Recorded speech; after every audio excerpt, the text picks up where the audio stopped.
Et oui, parlons matière, nous sommes sur le salon Materials and Light 8e édition. Je suis avec Alexandre Buisson. Alexandre, bonjour. Bonjour. Alexandre, vous êtes le directeur général de GBE. On va revenir tout à l'heure sur la vocation de cette structure GBE.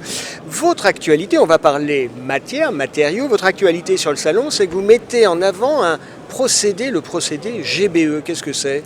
Alors effectivement, nous présentons le procédé GBE, qui est un système constructif qui permet de couler en place des murs en béton à isolation intégrée. C'est-à-dire que vous retrouvez un isolant au sein du mur en béton. Mais ça, on voit régulièrement sur les chantiers des gens qui coulent des murs. Là. Effectivement, il existe traditionnellement dans la construction en béton des murs coulés en place, simples. Là, la différence, c'est qu'on le coule sur site avec l'isolant au sein du mur. Avec l'isolant. Et c'est ça la difficulté technique, j'imagine ? C'est ça. Ça donne la sensation de voir un bâtiment en béton. Néanmoins, on a de la technicité avec une suppression de pont thermique qui va donner au bâtiment une performance énergétique extrêmement forte. C'est ça qui est nouveau. C'est ça que vous mettez en avant. C'est ça. Et ça, c'est conforme, je crois, à l'ARE 2020, c'est ça aussi ? Effectivement. C'est un procédé de construction qui a maintenant 10 ans d'ancienneté, 11 ans pour certains des bâtiments. Et ce qui est mis en avant lors de ce salon, c'est les caractéristiques du système qui lui permettent de dépasser la réglementation énergétique 2020. En termes de mise en œuvre, ça ajoute des contraintes spécifiques, le fait qu'on intègre directement l'isolant ? Alors on a une étape supplémentaire de pose de l'isolant avec nos accessoires qui servent d'écarteurs. Néanmoins, ça reste de la construction classique avec les entreprises qui font appel à leurs fournisseurs habituels et qui utilisent le béton de la manière dont ils l'ont toujours fait traditionnellement. Ça ne change pas toute la façon de travailler. Au contraire, ça met en valeur le savoir-faire des entreprises et des compagnons. Est-ce qu'on peut parler de GBE ? GBE, c'est une holding. Effectivement. Vous êtes connu pour être acteur dans les travaux publics, le bâtiment. C'est quoi votre vocation ?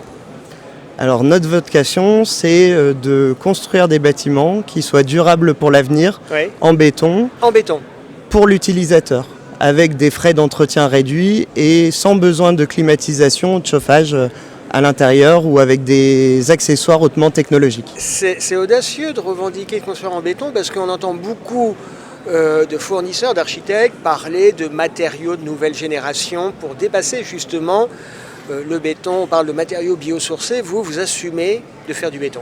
On assume effectivement de faire du béton parce que c'est un matériau qui offre une pérennité au bâtiment, qui offre de la liberté de conception, où les cimentiers avancent aussi en termes de bas carbone. Ils ont fortement réduit les émissions de CO2 liées à la production des bétons et continuent à le faire par lié de biosourcés. L'isolant qui est au sein du mur GBE peut également être en matériaux biosourcés. D'accord. Effectivement, on oublie, parce qu'il y a parfois cette image un peu terne du béton, c'est un matériau qui lui-même évolue, qui fait l'objet de recherches. Effectivement, entre le béton qu'on a aujourd'hui et celui qu'on avait il y a 40 ans, il y a eu plusieurs générations. On parle beaucoup en ce moment, parce qu'il y a la guerre en Ukraine, parce qu'il y a l'inflation, parce qu'il y a ceci, il y a cela, de filières d'approvisionnement qui sont en tension, et je ne pense pas uniquement à la moutarde. Vous, en tant qu'industriel, vous le vivez comment ? C'est une réalité ou ça va ? Alors nous, en tant que GBE, de notre côté, on n'a pas de difficulté parce qu'on produit nos pièces en France. On maîtrise notre approvisionnement de matériaux et notre production derrière. Néanmoins, on sait en tant que constructeur, qui est notre activité première, qu'il y a eu une forte inflation sur les autres matériaux de construction et des difficultés d'approvisionnement. L'avantage du procédé GBE, c'est qu'on utilise du béton, qui est un matériau nécessairement local, puisqu'on s'approvisionne en granulats à proximité du chantier, on le réalise à proximité. De même pour les isolants, on a de la marge de manœuvre parce qu'on est en capacité d'utiliser différents types d'isolants, notamment des biosourcés qui sont produits localement aussi. Il y a un sujet qui est un peu d'actualité. On entend beaucoup parler du prix de l'électricité. Certains industriels disent qu'à ce compte-là, ils vont arrêter l'activité ou mettre les équipes au chômage partiel.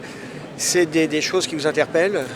Ça nous interpelle plutôt du point de vue de l'utilisateur final, où on a tendance à voir que depuis les années 90, on installe des systèmes de chauffage ou de climatisation à haute valeur technologique qui coûtent cher en entretien, qui consomment de l'électricité. Nous, tout l'enjeu du procédé GBE, c'est de construire des bâtiments où on bénéficie de la performance thermique de l'isolant qu'on met au sein du mur, d'une inertie aussi du béton pour ne pas consommer. Et donc de faire des bâtiments avec une consommation très basse. Très clair, c'est très clair. Alexandre Buisson, merci d'avoir été avec nous. Merci beaucoup. À bientôt. À bientôt.